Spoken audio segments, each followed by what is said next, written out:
नमस्कार साथियों, गौरव ज्ञान धारा में आप सभी का स्वागत है। चतुश्रेणी कर्मचारी का जो अपना जीके प्रहार बैच चल रहा है उसको आगे बढ़ाते हैं। और कल वाली जो क्लास थी राजस्थान की भाषा, साहित्य और बोलियां, उसकी कड़ी में आगे बढ़ते हुए यानी कि उसका पार्ट 2 जो है आज शुरू करते हैं अपन। कल वाली क्लास में अपन ने बोलियां सारी देख ली थी और राजस्थानी भाषा का परिचय देख लिया था। लिंग्विस्टिक सर्वे ऑफ इंडिया में जॉर्ज अब्राहम ग्रियर्सन ने जो वर्गीकरण किया है उसे पढ़ लिया है। तो मेरे ख्याल से कल वाली क्लास बहुत ज्यादा इंपॉर्टेंट रही है। अब आज की क्लास में अपन विभिन्न साहित्य देखेंगे, जैसे कि विभिन्न लेखक और उनकी रचनाएं देखेंगे। और इसके अलावा एक क्लास और आएगी मंडे को भाषा साहित्य से रिलेटेड, तो उसको और अपन पढ़ लेंगे। फिर जो है ये टॉपिक आप लोगों के हो जाएगा पूरा। ठीक है टाब्रो, चले करें शुरू आज की इस क्लास को। चलिए शुरू करते हैं। देखो, आज अपन पढ़ेंगे राजस्थानी साहित्य की विशेषताएं और उसमें स्पेशली जो है अपन विभिन्न साहित्य पढ़ते चलेंगे और मैं विशेषताएं इनकी और भी इनकी जो खासियत है वो बताता हुआ चलूंगा। ठीक है, तो आप लोगों को ध्यान रखना है। देखो, अब सबसे पहले रासो साहित्य का अपन लेते हैं और पृथ्वीराज रासो पढ़ते हैं। पृथ्वीराज रासो से जो जो प्रश्न बनते हैं, देखो आप लोगों के तो एग्जाम के लेवल के अनुसार मैं समझता हूं कि सीधा पूछेंगे पृथ्वीराज रासो किसकी रचना है। एक तो ये ध्यान रखना है। दूसरी चीज ये ध्यान रखनी कि पृथ्वीराज रासो में वर्णन किसका है। फिर आ जाएगा कि इसे पूरा किसने किया, क्योंकि जो इसका लेखक है उसने इसे पूरा नहीं किया है। तो पृथ्वीराज रासो जो है वो चंद्र बरदई ने लिखा है। जो पृथ्वीराज चौहान तृतीय अपन पढ़ते हैं ना, उनके मित्र थे, उन्होंने लिखा, लेकिन वो इसे पूरा नहीं कर पाए, तो पूरा किया इनके पुत्र जलहन ने। ठीक है, ये रासो साहित्य यानी कि इसमें वीर रस की प्रधानता है। ठीक है, तो सबसे पहले देखो पृथ्वीराज रासो डिंगल में रचित है। अब यहां पे एक बहुत बड़ा कंफ्यूजन और बहुत लंबी जंग चली जा रही है द्वंद्व की कि डिंगल का है या पिंगल का। तो इस पे मैंने पहले भी कई बार ये क्लास ली है और उस समय भी बताया था विद्यार्थियों को कि ये जो है आप लोग इस पे समय व्यर्थ नहीं करें कि डिंगल का है या पिंगल का। मैं खुद आपको 4 तो डिंगल के ही ऑथेंटिक सोर्स दे दूंगा जिसमें लिखा है कि ये डिंगल का साहित्य है, और 4 मैं दे दूंगा आप लोगों को पिंगल का, यानी कि ऑथेंटिक सोर्स है। तो फिर आपस में क्या अपन तर्क वितर्क करें, तो इसलिए इसमें आप लोगों को ज्यादा उलझना नहीं है। ठीक है, अभी आप डिंगल का साहित्य है ये मानकर चलें, और आपके चतुश्रेणी कर्मचारी में तो ये पूछेंगे भी नहीं कि डिंगल का है या पिंगल का। अच्छा, डिंगल क्या है और पिंगल क्या है ये कल वाली क्लास में मैंने बहुत अच्छी तरीके से क्लियर कर दिया था। ठीक है, तो वहां पे आप लोगों ने ये चीज समझी है तो आपको ज्यादा समस्या होने वाली नहीं है। ठीक है, चंद्र बरदई द्वारा ये रचित है और उनके पुत्र जलहन ने जो है इसे पूरा किया था। इतना आप लोग ध्यान रख लोगे तो अभी आप लोगों के लिए ये खूब है। ठीक है, फिर आओ खुमान रासो। अब देखो याद कैसे रखना है। खुमान रासो आपको खुद याद रखना है। कैसे याद रखना है? खुद याद रखना है, मैं याद नहीं करवाऊंगा, आप लोगों को खुद याद करना है। गुरु जी ये क्या है, खुद याद करना है तो हम आपके पास में पढ़ने क्यों आए, आप याद करवाओ। हमें स्टूडेंट भी कई ऐसे मिलते हैं, गुरु जी ये नहीं आप करवाओ, बस हम कुछ नहीं जानते। तो देखो खुद याद करने का मतलब है, खू का मतलब है खुमान रासो, हु का मतलब है खुमान रासो, और द का मतलब है दलपत विजय। दलपत विजय यानी कि इसके रचयिता, इसके लेखक कौन है? दलपत विजय है। तो खुद याद रख लेना बस, मतलब खुद याद रखना है, शब्द खुद याद रखना है, और कुमार रासो आपको हाथों हाथ याद। ठीक है, अब ये पिंगल में रचित है और मेवाड़ के शासकों की वंशावली इसके अंदर है। मेवाड़ के शासकों का वर्णन है। यहाँ पे मैं वापस बता दूं आप लोगों को, आपके जो चतुश्रेणी कर्मचारी एग्जाम है उसमें आप लोगों को इन साहित्यों के रचयिता जो है वो ध्यान में रखना है, इनके लेखक कौन है वो ध्यान में आपको रखना है, उससे आपके काम हो जाएगा। फिर आओ देखो हमीर रासो। हमीर रासो जो है आप लोगों को ध्यान रखना है जोधराज। एक और ऑब्लिक में एक और ध्यान रखना सारंगधर, ये भी आप लोगों को मिलेगा। ठीक है, ये भी आप लोगों को मिलेगा, तो दोनों ध्यान में रखना। इसमें हमीर की वंशावली और खिलजी से युद्ध का वर्णन है। हमीर कौन? हमीर देव चौहान, रणथंबोर के शासक, उनकी वंशावली और अलाउद्दीन खिलजी से युद्ध का वर्णन इसके अंदर देखने को मिलता है। हमीर रासो। ठीक है, जोधराज और सारंगधर दोनों याद में आपको रखने हैं। ठीक है, फिर आओ देखो बिशल देव रासो। अब यहाँ पे कई विद्यार्थी ऐसे होंगे जो शिक्षक भर्ती की भी तैयारी कर रहे हैं, और शिक्षक भर्ती में आप लोगों की साइकोलॉजी भी है, मनोविज्ञान है, उसमें आप लोगों ने पढ़ा होगा अल्फ्रेड बिने। अल्फ्रेड बिने पढ़ा होगा, तो अटे भी वही ध्यान रखना है बिने। ठीक है, अटे भी वही ध्यान रखना बिने। ठीक है, बिने। यानी बी का मतलब है बिशलदेव रासो, न का मतलब है नरपति नाल, न का मतलब है नरपति नाल, ऐसे डायरेक्ट याद रखना है। जैसे कि अमीर रासो जोधराज आपको याद है, ठीक है। उसके अलावा पृथ्वीराज रासो चंद्रबरदाई याद कर दिया, कुमार रासो खुद याद कर लिया, दलपत विजय। जहां जहां कंफ्यूजन है, थोड़ा बहुत भी अपने को सहारा मिल जाए ना, तो फिर बहुत चीजें आसान हो जाती है। यहां ध्यान रखना है नरपति नाल। ये बिशलदेव जो है, बिशलदेव चौहान कह सकते हो, इन्हीं का नाम क्या था, विग्रहराज। क्या था, विग्रहराज। विग्रहराज चतुर्थ पढ़ते हैं ना, वो यही अजमेर के चौहानों में। बिशलदेव और रानी राजवती की प्रेम गाथा का वर्णन इसके अंदर देखने को मिलता है, ठीक है। किसने लिखा, अल्फ्रेड बिने ने नहीं लिखा है, फिर वो तो याद करवाने के लिए बताया मैंने। बिशलदेव रासो जो है नरपति नाल की रचना है, ठीक है। फिर आओ हमीर महाकाव्य। हमीर महाकाव्य रचना है नयन चंद्र सूरी की। किसकी है, नयन चंद्र सूरी। इसमें चौहानों की वंशावली है, इसके अंदर क्या है, चौहानों की वंशावली है इसके अंदर भी, ठीक है ना, तो ये ध्यान में रखना है। फिर आओ पृथ्वीराज विजय, जो जयानक की रचना है, पृथ्वीराज विजय जयानक की रचना है, ठीक है। ये थोड़ा सा आप ध्यान में रखें, 1-2 मिनट चालू रखें क्लास आप।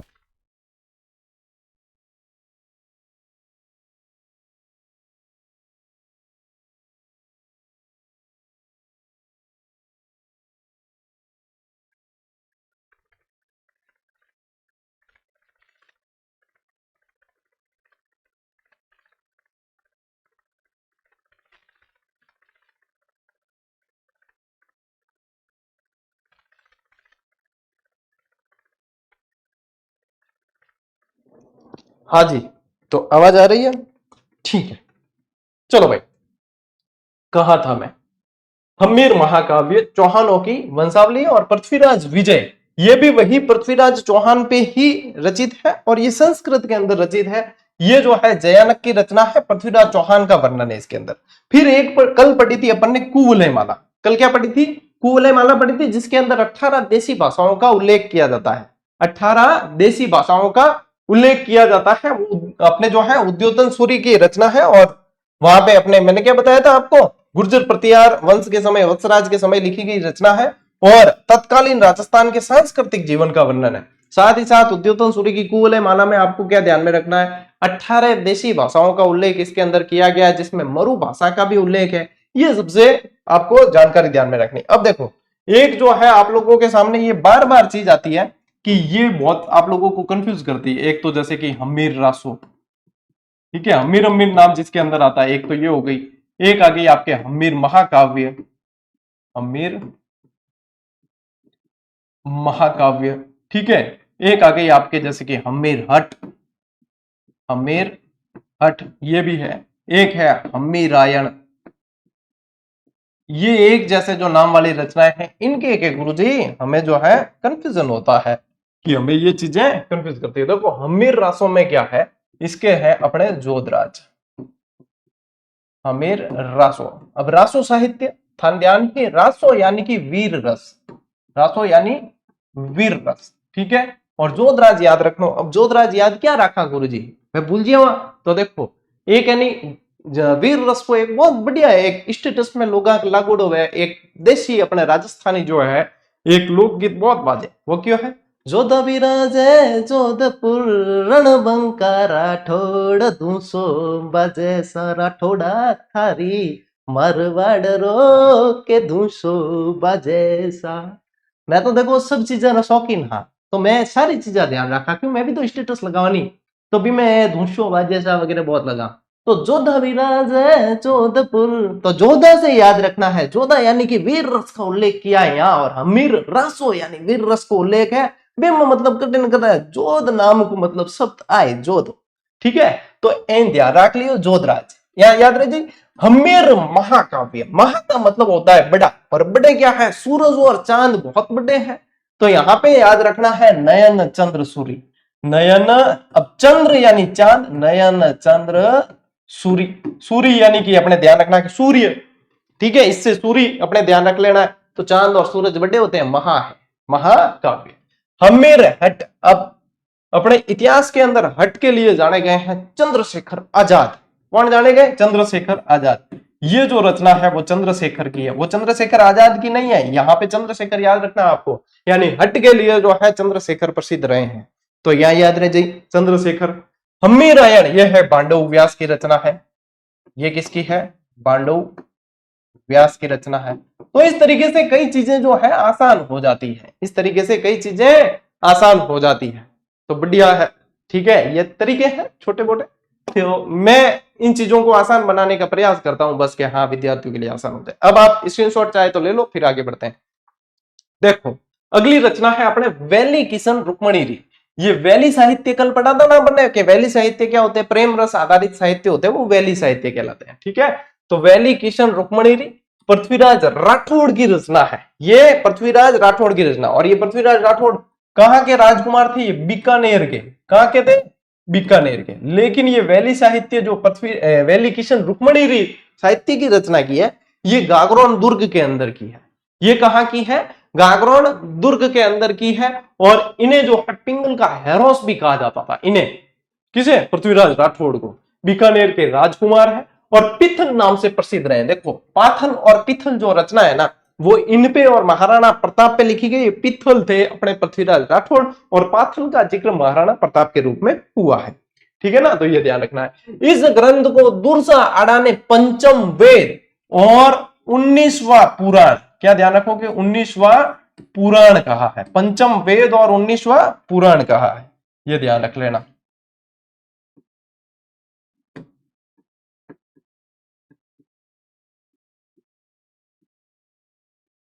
पंचम वेद और 19वां पुराण कितने हैं? 18। वेद कितने हैं? 4। तो 5वें तो वेद की संज्ञा दी है, और 19वां पुराण का है। किसने कहा? तो क्या? दुर्सा आड़ा ने कहा है। ठीक है, किसने कहा है? दुर्सा आड़ा ने कहा है। अब आओ आगे, पद्मावत। पद्मावत जो रचना है वो मलिक मोहम्मद जायसी की रचना है। किसकी रचना है? मलिक मोहम्मद जायसी की रचना है। इसके अंदर अलाउद्दीन और रतन सिंह, कौन? अपने चित्तौड़ के शासक रतन सिंह के साथ में युद्ध का वर्णन है पद्मावत के अंदर। इसी पद्मावत के अंदर जो अपने क्या कहते हैं, पद्मिनी की कहानी का वर्णन है, और इसीलिए इसका खंडन भी होता है कि ये पद्मिनी वाली कहानी जो है सत्यता इसमें नहीं है, क्योंकि ये हुआ था युद्ध 1303 में, और पद्मावत जो है उसके 200 साल बाद की रचना है। तो इसको इतना मानते नहीं है सटीक कि ये चीज संभव नहीं है। तो यहाँ पे ये चीज ध्यान रखना। फिर आओ देखो दयाल दासरी ख्यात। ये ख्यात साहित्य यानी किसी न किसी की ख्याति बताने के लिए। तो ये जोधपुर के शासकों की ख्याति बताने के लिए रचना लिखी गई है, इसे ख्यात साहित्य के अंदर रखा है। इसका नाम क्या है? दयाल दासरी ख्यात। और बीकानेर और जोधपुर के शासकों का वर्णन है, क्योंकि जोधपुर के जो राठौड़ है उन्हीं से बीकानेर के राठौड़ निकले। तो बीकानेर और जोधपुर के राठौड़ जो शासक रहे हैं उनका वर्णन इसके अंदर मिलता है। फिर देखो बांकीदासरी ख्यात, ये बांकीदास जी की ही रचना है, बांकीदास की ख्यात, ये ध्यान रखना। और सबसे मोस्ट इंपोर्टेंट ख्यात साहित्य में सबसे इंपोर्टेंट जो है वो है मुहणोत नैणसीरी ख्यात। मुहणोत नैणसी खुद जो है जैन धर्म से संबंधित थे, और अपने जीवन के अंतिम काल में इनके साथ में ऐसा समय आ गया था कि इन्हें मजबूर होकर जो है आत्महत्या करनी पड़ी थी। जो जोधपुर के राजा जसवंत सिंह जी थे, इन्होंने ही इनको जेल में डलवा दिया था, और फिर इनको जो है ऐसी इनकी मजबूरी आ गई थी कि इन्होंने आत्महत्या करके अपने प्राण त्यागे थे। ठीक है, जोधपुर शासक जसवंत सिंह प्रथम के दीवान थे ये। ठीक है, और रचनाएं लिखते थे, साहित्यकार तो थे। इन्हें राजपुताने का अबुल फजल कहा गया। क्या कहा गया इन्हें? राजपुताने का अबुल फजल। आपके लिए मोस्ट इंपोर्टेंट प्रश्न है, चतुर्थ श्रेणी कर्मचारी की तैयारी करने वाले बच्चों के लिए मोस्ट इंपोर्टेंट है, ऐसे बहुत इंपोर्टेंट रहते हैं। राजस्थान का अबुल फजल इन्हें कहा गया है। ठीक है, इन्होंने मारवाड़ परगनारी विगत लिखा है। मारवाड़ परगनारी विगत, ये विगत साहित्य हो गया। ठीक है, कल सारे इनके वर्गीकरण मैंने बताए।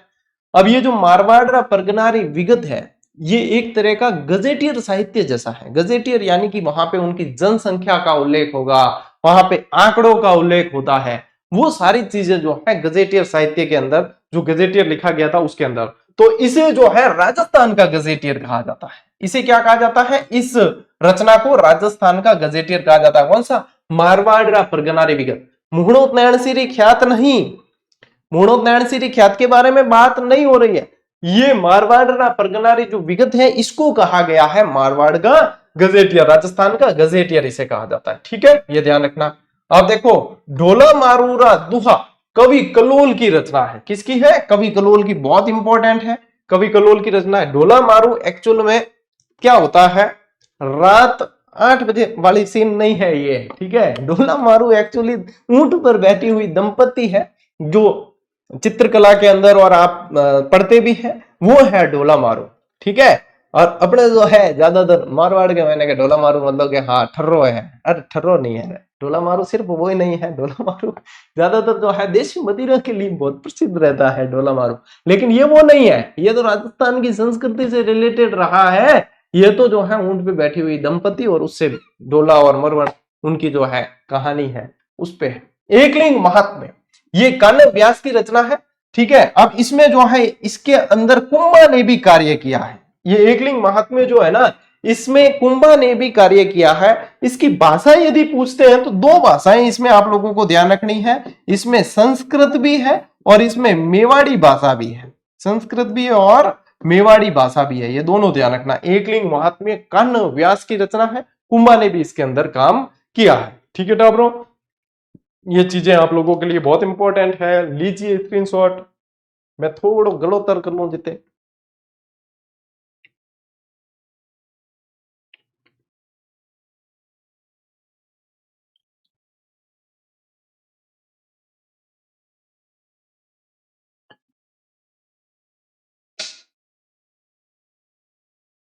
ओके, अब देखो कान्नड़ दे प्रबंध, ये रचना जैसे ही आए आप लोगों के दिमाग में सीधा आना चाहिए कान्नड़ दे प्रबंध यानी कि जालोर का इतिहास।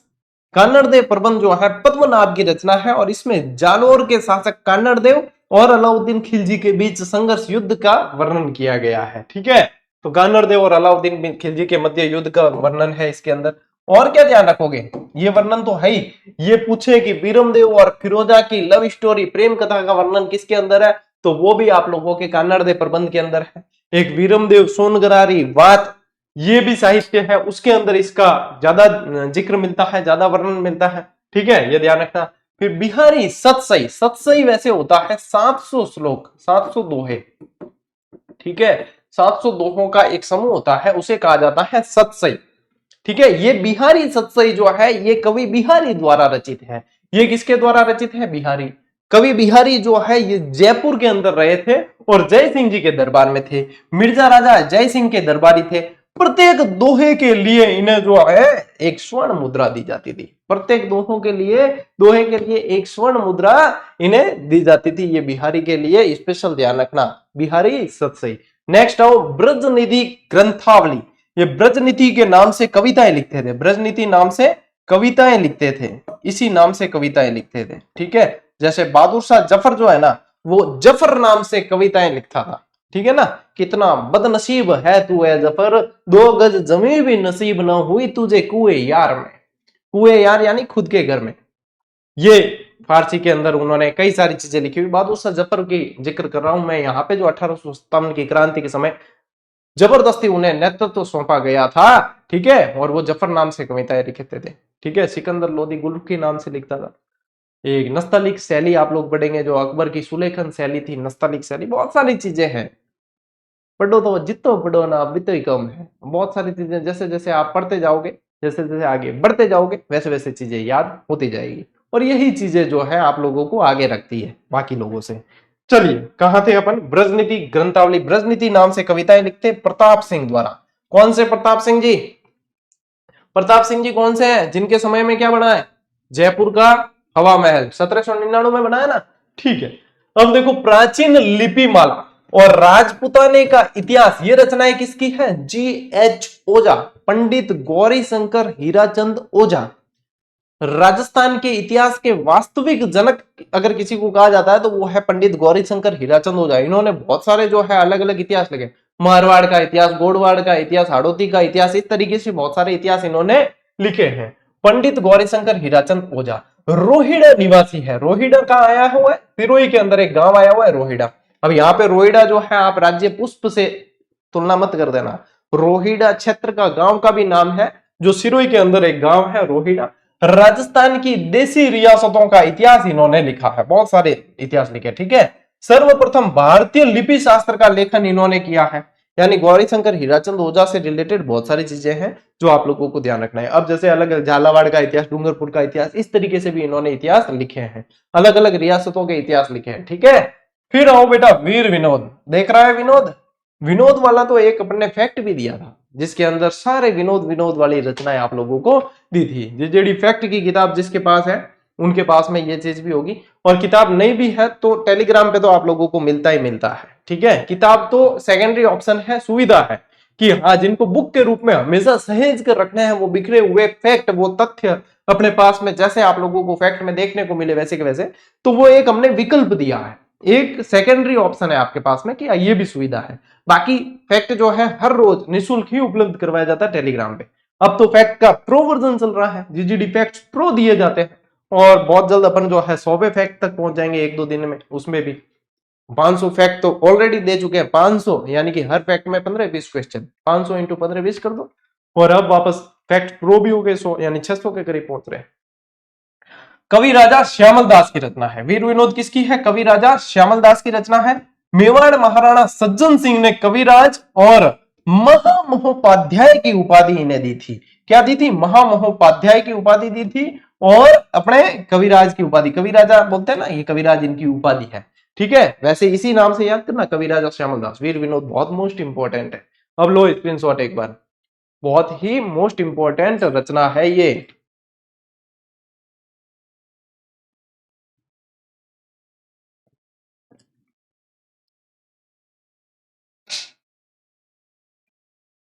वंश भास्कर, एक और मोस्ट इंपॉर्टेंट रचना सूर्यमल मिश्रण की। सूर्यमल मिश्रण स्पेशली बूंदी के रहने वाले थे, राजस्थान के राज्य कवि के रूप में जाने गए सूर्यमल मिश्रण। बूंदी शासक राम सिंह जी के दरबारी कवि थे, और ये रचना जो है वंश भास्कर, इन्होंने पूरी नहीं की थी, शुरू की थी। इनके दत्तक पुत्र मुरारी दान ने इसे पूरा किया है। इनके दत्तक पुत्र मुरारी दान ने इस रचना को पूरा किया है, वंश भास्कर। ठीक है, वंश भास्कर को पूरा किया है। फिर आओ अचलदास खींचीरी वचनी का। अचलदास खींचीरी वचनी का, ये किसकी रचना है? शिवदास गार्डन की रचना है। ये सारे मोस्ट इंपोर्टेंट है, जो मैं यहाँ पे आप लोगों को करवा रहा हूं ना, ये रचनाएं ये सारी मोस्ट इंपोर्टेंट है। अचलदास खींचीरी वचनी का शिवदास गार्डन की है। अचलदास खींची कहाँ के शासक थे? गागरोन झालावाड़ के शासक थे। गागरोन तो मतलब क्षेत्र आ गया, किला बोले तो गागरोन का दुर्ग, और वैसे झालावाड़, झालावाड़ में खींची राजपूतों का शासन रहा है, और उसे खींचीवाड़ा के नाम से भी जाना जाता है। ठीक है, तो अचलदास खींचीरी वचनी का जो है वो शिवदास गार्डन की रचना है। मांडू सुल्तान होसन शाह एवं गागरोन शासक अचलदास खींची के मध्य युद्ध का वर्णन इसमें किया गया है। ठीक है टावरो, ध्यान रखियो।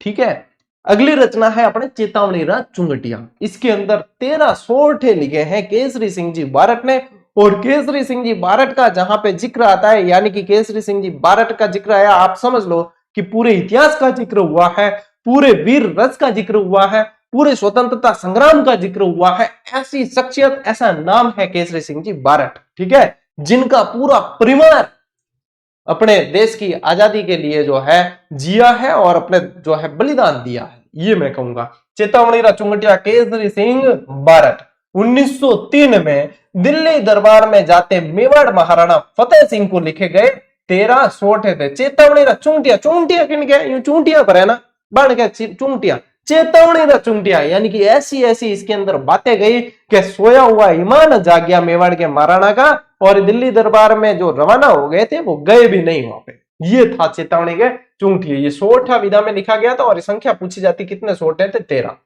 अगला हो राव जैतसिरो छंद, जो लिखी है बिठू सूजा ने। मोस्ट इंपोर्टेंट, बाबर के पुत्र कामरान और राव जैतसी के मध्य युद्ध का वर्णन इसके अंदर देखने को मिलता है। राव जैतसिरो छंद डायरेक्ट याद करो, बिठू सूजा की रचना है। ठीक है, ले स्क्रीनशॉट।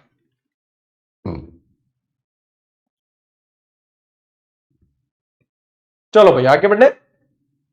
नेक्स्ट देखो, अब देखो ये कुछ मोस्ट इंपॉर्टेंट प्रश्न है, यानी कि राजस्थान के साहित्य में पहली चीज आप लोगों को पूछे जाए कि राजस्थानी भाषा का प्रथम उपन्यास कौन सा है, तो कनक सुंदरी। ठीक है, किसकी रचना है? तो शिवचंद भरतिया की रचना है। क्या शिव जी लिखियो पहला, ये कहना ब्रह्मा विष्णु महेश के पहली देवता याद करो तो ब्रह्मा विष्णु महेश के। राजस्थानी भाषा में पहला जो उपन्यास लिखियो है राजस्थानी भाषा को, वो कौन लिखियो है? वो शिव जी लिखियो है। ठीक है, शिवचंद भरतिया। क्या लिखा है कि शिव जी ने लिखा है सत्यम शिवम सुंदर, क्या ना सुंदरम शब्द आया तो सुंदरी, क्या कनक सुंदरी। शिवचंद भरतिया, याद हाथों हाथ। आओ आगे, आधुनिक राजस्थानी उपन्यास का साहित्य के प्रवर्तक इन्हें कहा गया है। और इनकी अन्य रचनाएं देखो, केसर विलास जो प्रथम नाटक रहा है, और सोने के पंख वाली तितलियां, ये भी इनकी रचना रही है। अगला और मोस्ट इंपोर्टेंट, राजस्थानी भाषा का संक्षिप्त शब्दकोश। अब शब्दकोश किन कह रहे हैं? डिक्शनरी। जो थे बहुत कम पढ़ो, बहुत कम टाबर है जो डिक्शनरी पढ़े। पहला तो मैं भी पढ़ता इंग्लिश की डिक्शनरी, अब तो मैं भी कौन पढ़ा, लेकिन मेरे पास में हिंदी शब्दकोश है और मैं बहुत शौकीन रहा हूं इस मामले में कि हिंदी शब्दकोश बड़ा वाला भी लाया था, छोटी भी लाया था। कब? कॉलेज टाइम में पढ़ते ना, उस समय से मेरे पास में। और जब कॉलेज और जाता और अपने कंपटीशन की तैयारी में, तो हमेशा मेरे पास में हिंदी शब्दकोश, छोटी पॉकेट डायरी तो मिलती थी। अब आप लोगों के पता नहीं शौक कैसे है, बाकी हमने जो शौक रखे हैं ना, हम शौक से बाजार भी चले जाते तो किताबें लेकर आते थे। तो शौक ऐसे होने चाहिए। अब देखो, अब आप लोग देखते होंगे गुरुजी थार में घूमते हैं, ये वो है, फोटोग्राफी घूमने जाते हैं, ये शौक सारे जिंदा रहने चाहिए। लेकिन समय के अनुसार शौक भी आप लोगों के जब काम आने लग जाए ना, तो फिर मौज हो जाती है। ठीक है, तो ये चीज है, ध्यान रखना। सीताराम लालस की रचना है, ये मोस्ट इंपोर्टेंट है। राजस्थानी भाषा का संक्षिप्त शब्द को सीताराम लालस की रचना है, और इसमें 2 लाख से अधिक शब्द है इसके अंदर। इन्हें राजस्थान की जुबान की मसाल कहा गया है। ठीक है, राजस्थान की जुबान की मसाल कहा गया, राजस्थान का एनसाइक्लोपीडिया कहा जाता है। देखो नेक्स्ट, राजस्थान का पहला हिंदी भाषा का उपन्यास, ये कौन सा था? राजस्थानी भाषा का ही था। ये है हिंदी भाषा का, राजस्थान का पहला हिंदी भाषा का, जिसका नाम है अबलाओं का इंसाफ। उपन्यास का नाम क्या है? अबलाओं का इंसाफ। लिखा किसने? अंबिका दत्त व्यास ने लिखा है। किसने लिखा है? अंबिका दत्त व्यास ने लिखा है।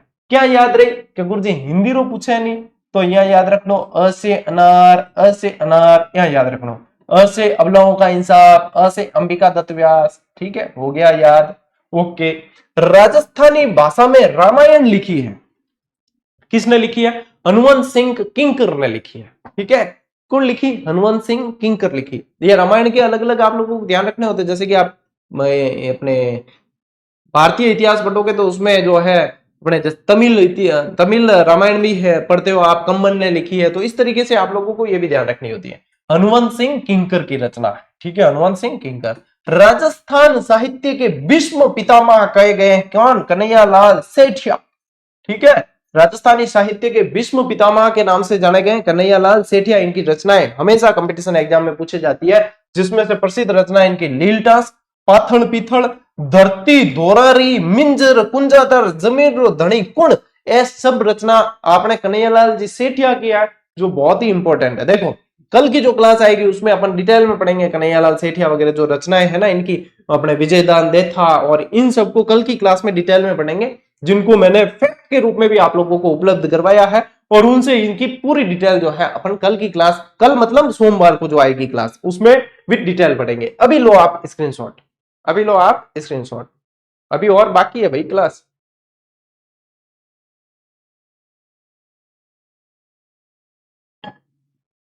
चलो टाब्रो, सूर्यमल मिश्रण, इनकी रचनाएं देखो। अभी अपने वंश भास्कर के बारे में तो पढ़ा है, इसके अलावा इन्हें वीर रसावतार के नाम से जाना जाता है। वीर रस की रचनाएं ये ज्यादा लिखते थे और राजस्थान के राज्य कवि रहे हैं। इनकी रचनाओं में वीर सत्सई, वंश भास्कर, सती रासो, बलवंत विलास, छंदमयूख, राम रंजाट, धातु रूपावली, ये सारी की सारी प्रसिद्ध है। और एम पूछी था ना प्रश्न पूछी ना सूर्यमल मिश्रण संबंधित, तो एम पूछी, ध्यान रखियो। देखो लक्ष्मी कुमारी चुंडावत जो राजस्थानी साहित्य के अंदर एक बहुत जाना पहचाना नाम है, इनकी रचनाएं देखो, मंजली रात, मुमल, डूंगजी जवारजीरी वात, टाबरारी वात, बागो भारमली, कह रहे चकवा वात, यानी कि ये वात साहित्य ज्यादा लिखते हैं। ये जो है वात साहित्य इन्होंने ज्यादा लिखा है। ठीक है, ये सारी की सारी मोस्ट इंपोर्टेंट। मुंशी देवी प्रसाद, इन्हें कहा गया है आधुनिक इतिहास के उन्नायक। इनका उपनाम क्या रहा है? इन्हें जाना गया है आधुनिक राजस्थान के इतिहास के उन्नायक के रूप में। रचनाएं इनकी राजा भारमल, देखो रचनाएं राजा भारमल, कवि रत्नमाला, ऐतिहासिक चरित्रमाला, प्रतिहार वंश प्रकाश, राज रचनामृत, ये सारी की सारी रचनाएं जो है मुंशी देवी प्रसाद की है।